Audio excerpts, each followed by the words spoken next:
इस देश की जिंदगी, इस देश की बौद्धिक क्षमता और दुनिया का सबसे बड़ा लोकतंत्र अगर अपनी क्षमता योग्यता के साथ जीवन के मूलभूत सिद्धांतों के बलबूते पर दुनिया में मानवता की स्थापना करने के लिए, अपनी पहचान बनाने के लिए आगे बढ़ रहा है। एक तरफ ऐसा निर्विवाद व्यक्ति देश का प्रधानमंत्री बनकर के लोकतंत्र को गौरवान्वित कर रहा है, जिसका जीवन में अपने लिए खुद के जीवन में कोई अपना निजी मकान नहीं, कोई निजी जमीन जायदाद नहीं, कोई बाल बच्चा नहीं, कोई परिवार नहीं, लेकिन ये पूरी भारत माता के लिए और भारत के 142 करोड़ के लिए वो जी रहे हैं। जोरदार ताली बजाकर अभिनंदन करें नरेंद्र मोदी जी के लिए।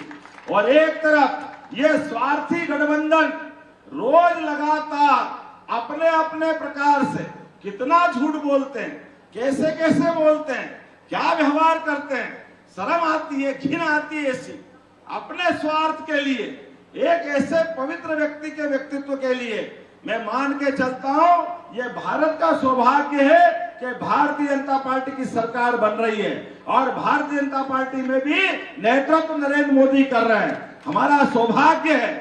2024 अब ये लोग कहते हैं कि आप 400 पार की बात क्यों करते हो, आपको कैसे मालूम पड़ गया 400 पार करोगे। अरे भाई, आपकी आंखें नहीं तो आपको दिखा देते हैं। आप बताओ, नरेंद्र मोदी जी ने 2014 में कहा कि मैं पूर्ण बहुमत की सरकार बनाना चाहता हूं, देश के सामने बात रखी और देश ने आजादी के बाद पहली बार ऐसा मौका आया कि पूर्ण बहुमत की सरकार गैर कांग्रेसी व्यक्ति के हाथ में दी, नरेंद्र मोदी जी की सरकार बनी। ये देश ने दुनिया को बताया। उससे आगे बढ़ करके उसका परिणाम क्या हुआ, पंजाब सहित पूरे देश में जो आतंकवादी घटना होती थी लगातार, और हमारे घर के बच्चे जो सेना में फौज में शामिल होकर के पूरे देश में ड्यूटी करते थे और पाकिस्तान के लोग उनके सिर काट के ले जाते थे और अपमानित करते थे।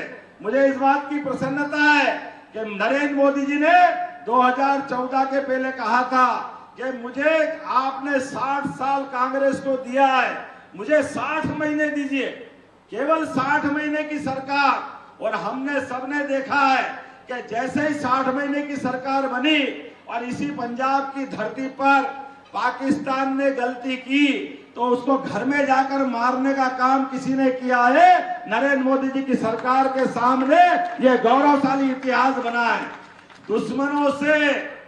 दुश्मनों की तरह अपने देश में भी निपटना जानते और उनके देश में घुसकर भी मारने का ये कीर्तिमान बनाया यशस्वी प्रधानमंत्री नरेंद्र मोदी ने बनाया। और दुनिया में तीसरी फौज ऐसी बन गई, एक अमेरिका, एक इजराइल, इसके बाद तीसरी फौज भारत की हो गई जो अपने दुश्मनों से निपटने में सक्षम रहे।